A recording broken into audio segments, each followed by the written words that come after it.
You must control your thoughts. It's the only thing that you have 100% control over in your entire life. If there's one thing that you should stress about, it's learning to control your thoughts.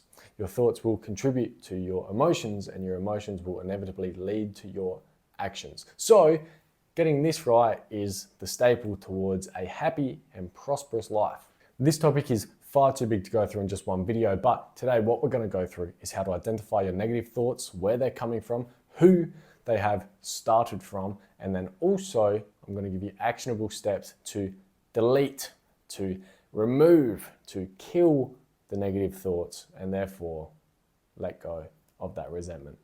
Thinking habits are learned. What does this mean? It means they can be changed. You're not born a certain way and you have to think like that forever. Your parents, your friends, your teachers, they all think differently, but the way that you think is the grand sum of all of those people. Because they told you at one stage or another not to think a certain way. They told you at one stage or another, you can't do this or you can do that. And all that little stuff has built up in here. Now, I'm not going to go too in depth into changing your mindset today. It's going to focus on one subsection of that. But one thing I will note, what you must do, get on your train of thought. Most people just get on and they never get off. They just keep on chugging along. They don't know where they're going. They don't have a destination, so they never hop off. You have a destination. Your destination is in improvement. So next time that you have a thought that comes into your head that doesn't quite seem normal, or it's negative, or you just need to think, why did I think that? So think about it like this. Get off the train. Watch it. Watch it go past. Think about it. Why did this thought come together? How did it come together? What caused it? And why am I thinking like this? That's going to be your first step. Fire with no fuel can't burn. You need to keep this in mind. A thought is just like a fire. And a thought with no energy behind it, a thought that you stop thinking about will die. You need to starve negative thoughts and feed positive thoughts. Let me give you an example of this, make it real easy for you.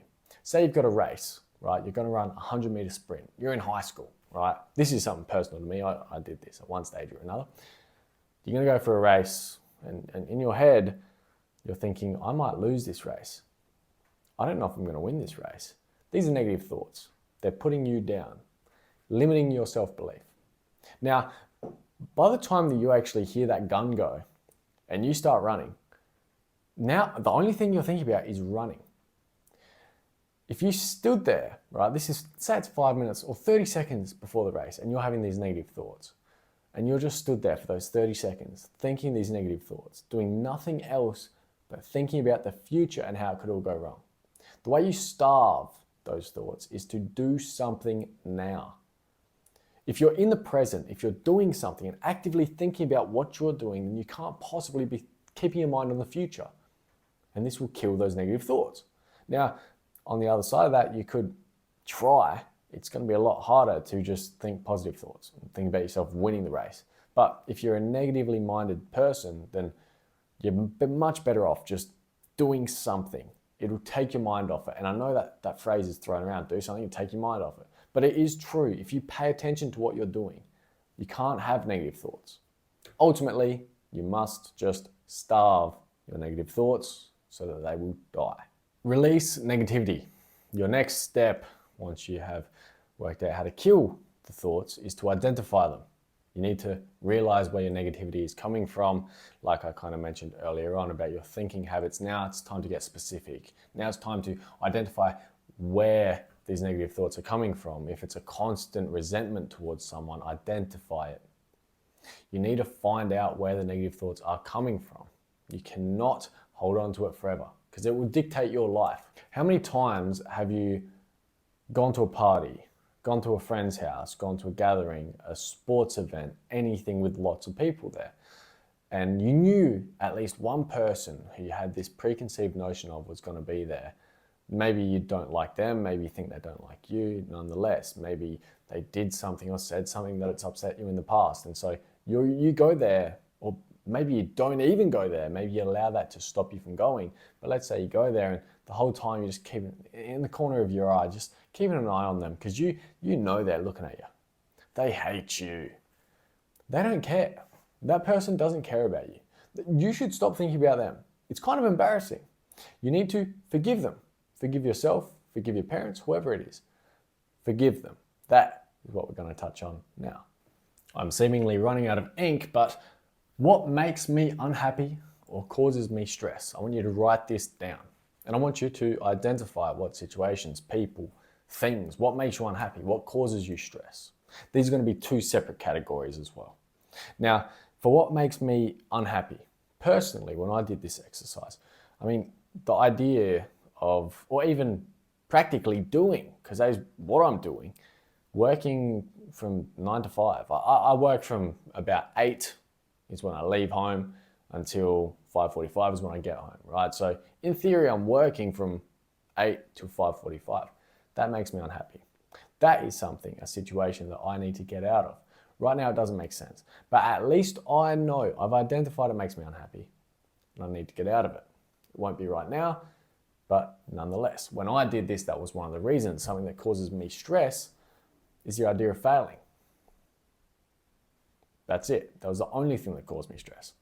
Now, those two things are different because stress and unhappiness are different emotions, but nonetheless, your exercise, write these down, identify people, situations, things that make you unhappy, people, situation, things that make you stressed.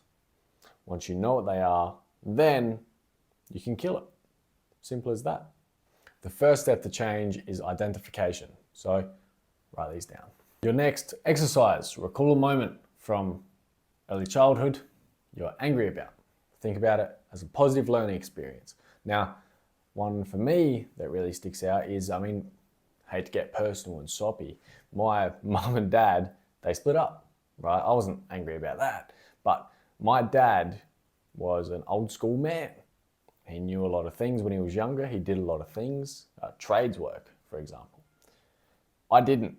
I had no one around to show me, and nor was I taught that I should have an interest in it.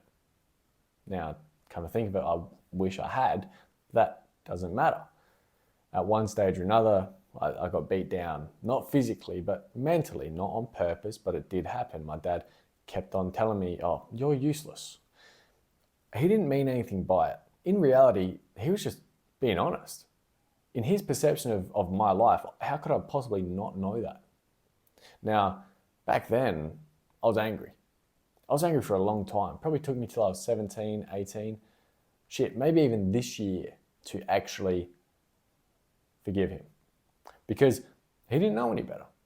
That was a moment that I hung on to for a lot of time. And although I do still sometimes look back on it just to motivate me, I don't think about him as the motivator. I think about how I felt at the time. I don't ever want to feel useless ever again. So that's your task. Identify a moment from your childhood that you still think about that has some kind of negative connotation towards it, whether you're holding resentment towards a parent, which is going to be a common one. Just think of it as a positive learning experience, because ultimately what I learned from that is that I actually was useless, and I actually should know how to do those things. And it wasn't even just that. It's that I wasn't willing to learn. I wasn't willing to try. I just put my hands up. No, I don't know how to do it. And now I'm more capable because of it. Your final exercise. Identify who have you not forgiven. Let it go. Forgive them. Who does it hurt if you forgive them? Oh, they don't deserve to be forgiven. The act of forgiveness is only helping yourself. It doesn't help anyone else. It doesn't make them feel any better. You don't have to tell them. Or do, if that's necessary to forgive them, let them know. But you need to forgive. It's taking up mental real estate. The term, living in your head rent-free. You can't have some negative thoughts about something that happened once upon a time taking up your head. You hardly have enough space in here to focus on what's going on right now. Free it up. Forgive those people. Now, it was a bit tricky. By the time it was my shot to come around to this exercise in particular, I kind of already have done it. So it was a little bit hard to backlog. And the only real person I could come up with was my dad, which is going to be a very popular one for most people. Their parent spouse, ex-spouse, former spouse, a peer, a colleague, anyone. Forgive all of them. I hold no resentment in my heart, in my brain even. I don't think about it. I do, I'm not perfect. Let me rephrase it. I do often resent and hold anger for a day, tops, a week. But you won't see me hating on someone for a month. You won't see me holding on to it for a year. You got to move it on. It takes up too much space and energy. So, this is your exercise. Who have you not forgiven? Let it go. It's that simple.